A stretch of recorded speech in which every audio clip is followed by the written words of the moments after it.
اللہ تعالیٰ نے حضرت ہود علیہ السلام کو قوم عاد پر نبی بنا کر بھیجا۔ اس قوم کے سردار کا نام عاد تھا۔ اس کے 2 بیٹے تھے، جس میں سے ایک کا نام شداد تھا، جو کہ بعد میں بہت بڑا بادشاہ بن گیا تھا۔ اس کی حکومت اس دنیا میں بہت وسیع تھی۔ جب حضرت ہود علیہ السلام نے اس کو اسلام کی دعوت دی تو کہنے لگا کہ میں آپ کا دین کیوں قبول کروں، مجھے اس سے کیا فائدہ ہوگا؟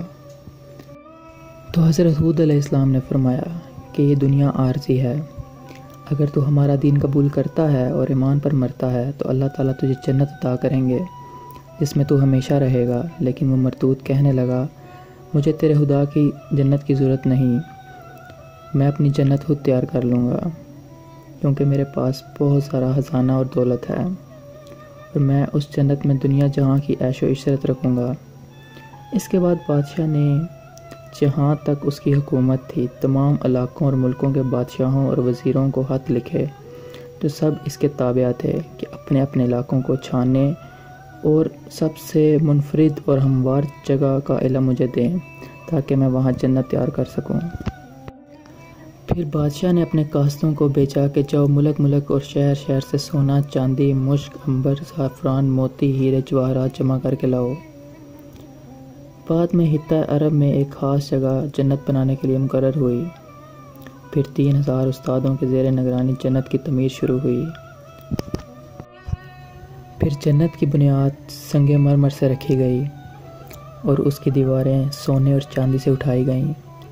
چھت اور ستون سبز زمرد پتھر جو کہ انتہائی قیمتی ہے اس پتھر سے تیار کی گئیں، اور جو درخت بنائے گئے تھے سونے اور چاندی کے تھے، اور طرح طرح کے پھل ان درختوں پر لگائے جاتے تھے، اور مٹی کی بجائے زمین میں عنبر اور زعفران استعمال کیا جاتا تھا، اور صحن میں موتی ڈالے جاتے تھے۔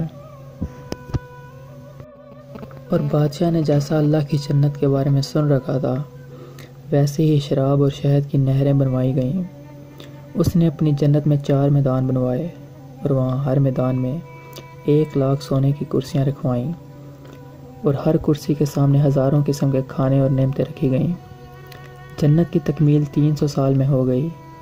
بادشاہ نے اپنے قاصدوں سے کہا ہر ملک میں جاؤ اور 1 درہم برابر بھی چاندی نہ چھوڑو اور سب جمع کر کے لے آؤ۔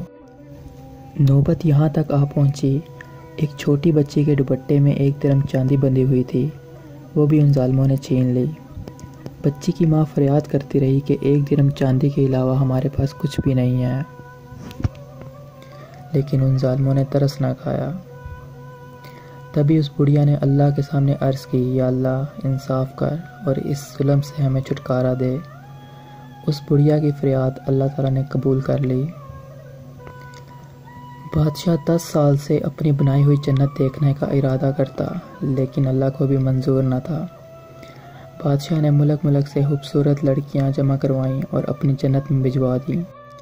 پھر ایک دن بادشاہ 200 غلام اور دیگر وزراء کے ساتھ اپنی جنت دیکھنے کے لیے نکلا، اور جب جنت کے نزدیک پہنچا تو دروازے پر ایک شخص کو کھڑا پایا۔ تو بادشاہ نے پوچھا تو کون ہے؟ تو اس نے جواب دیا کہ میں فرشتہ ہوں اور تیری جان قبض کرنے آیا ہوں۔